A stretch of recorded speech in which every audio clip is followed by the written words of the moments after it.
only the Sydney Olympics.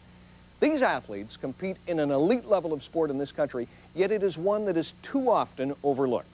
For the next 60 minutes, CBC Sports will bring you the stories of just a few of Canada's Paralympians, and we'll follow them to Sydney to witness the drama and the glory of the competition.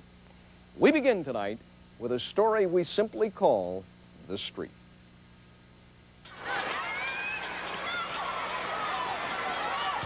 The Canadian women's wheelchair basketball team is in action at the Sydney Paralympics. There's a lot on the line here. The Canadians are the reigning world champions and the defending gold medalists. And as this game continues, these women have a secret. Well, you know, we never put that in our mind. Actually, it's not so much a secret. It's just something that happened so long ago, they try not to talk about it. Never. No, never any pressure like that.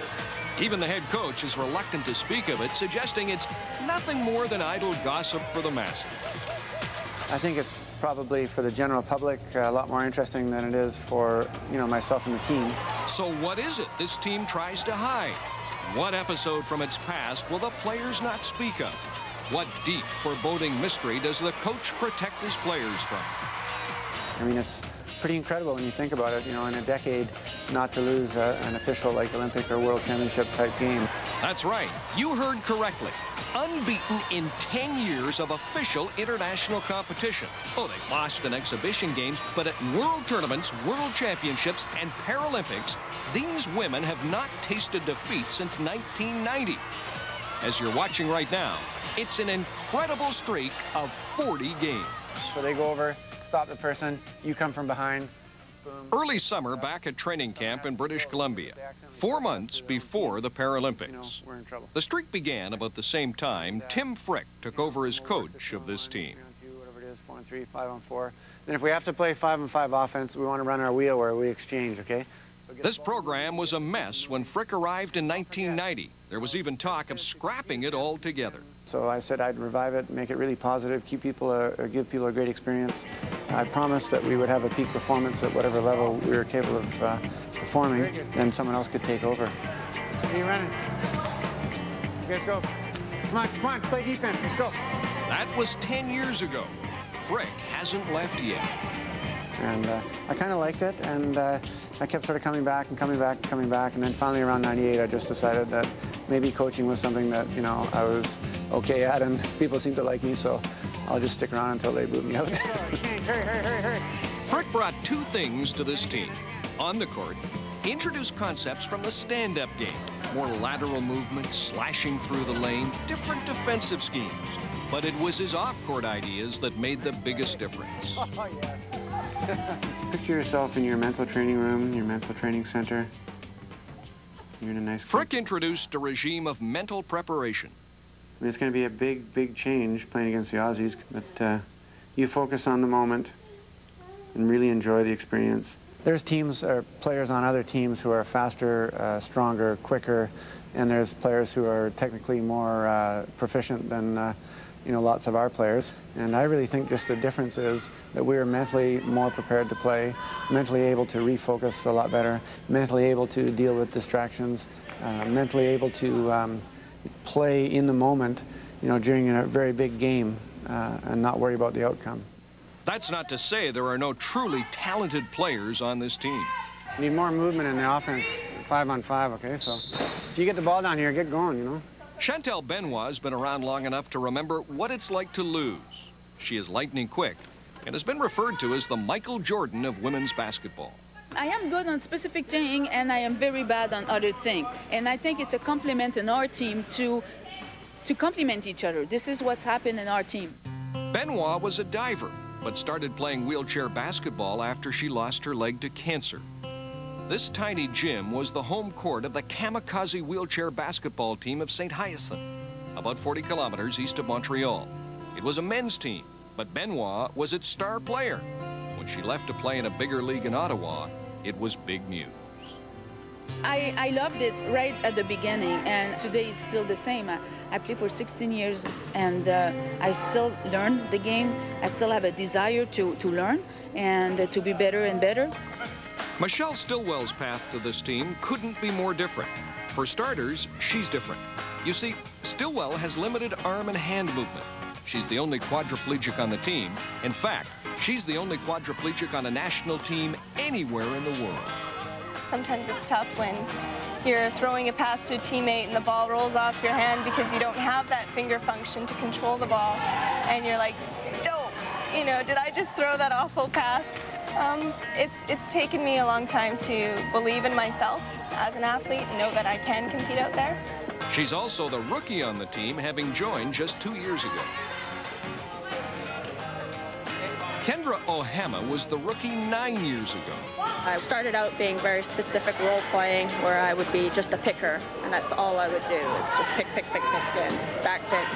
Then as the years progress, you start doing more, you're shooting more, you're not only picking, but you're handling the ball more as well. So until now, pretty well can hopefully do everything. Like many of the women on this team, Ohama has never known what it's like to lose in a big game. And while it may be cliche when athletes say they don't think about winning and losing streaks, you get the impression it really is the last thing these players think about. I think all along that Tim has taught us that it's not the actual win, it's the process of getting there. And that if our ultimate goal is really to have a maximum performance, everybody on the team at once, and for each game to be able to push ourselves more and more to a better performance.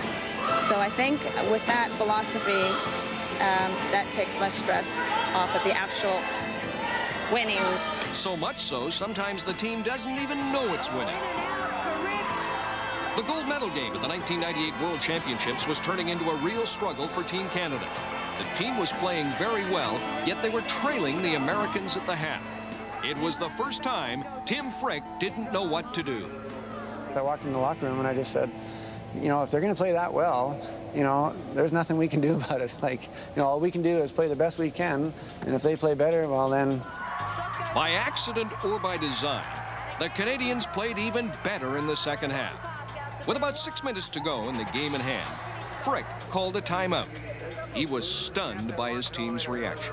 The whole team, in fact, had just been so in the zone that they hadn't even noticed the score. They didn't even realize that they were ahead. Back to the Sydney Paralympics. Canada extends its winning streak. They're going to the gold medal game at the Sydney Superdome. Up next, fighting through doubt. Gold medal game for Canada's women's basketball team. They easily won their semifinal game to get here, extending their unbeaten streak in international tournaments to an amazing 42 games. Game 43 is against the home country favorites, Australia. It's going to make a really exciting game. I mean, this is a dream come true for both teams, so it should be fun. The Sydney Superdome is packed for this game. It's being broadcast live across Australia. A long time remaining in this game. Canada very much in the ascendancy. And will be televised later here in Canada. It will be the most watched game in the history of this sport. And at halftime, Canada has a comfortable lead. Yet Frick is not about to lower his guard. We're expecting the Australians to come charging back at us, so we're going to try to focus moment by moment and see what happens. Perhaps Frick expected too much from the Aussies in the second half, but more than likely, his team is just better. Australia never gets close. The Canadian women celebrate their third Paralympic gold medal in a row. The same number of nets Chantal Benoit has cut down. My heart is very young, and I am full of passion of the game, and I'm always learning. Tim Frick has always downplayed the team's tremendous winning streak, but tonight he just can't hide what it means to him.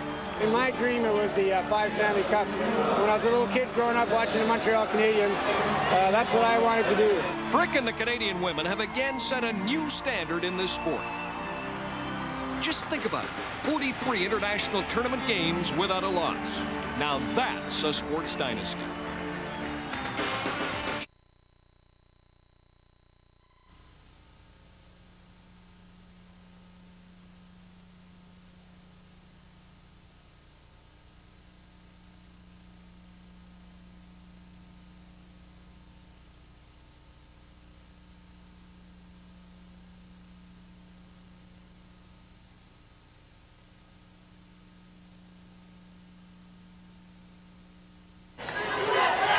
Bona tarda des del pavelló olímpic de Badalona. Falten breus instants perquè comenci la primera final dels Jocs Paralímpics, la final femenina que enfrontarà a la favorita, l'actual campiona, el conjunt dels Estats Units, davant d'un altre equip nord-americà, el Canadà, que accedeix a aquesta final després d'haver superat en la semifinal l'equip neerlandès per un ajustadíssim 46-43. Els Estats Units van vèncer Austràlia 34-23. Aquí tenim l'alineació dels Estats Units amb Torres, Wislow, Charles, McCarthy, Russell Martin, Grimes, Tyre Hedrick, Stan Sanderman i Espinosa. L'entrenador és Ronald Likens. L'equip dels Estats Units, repetim, és el favorit en aquesta final. L'equip del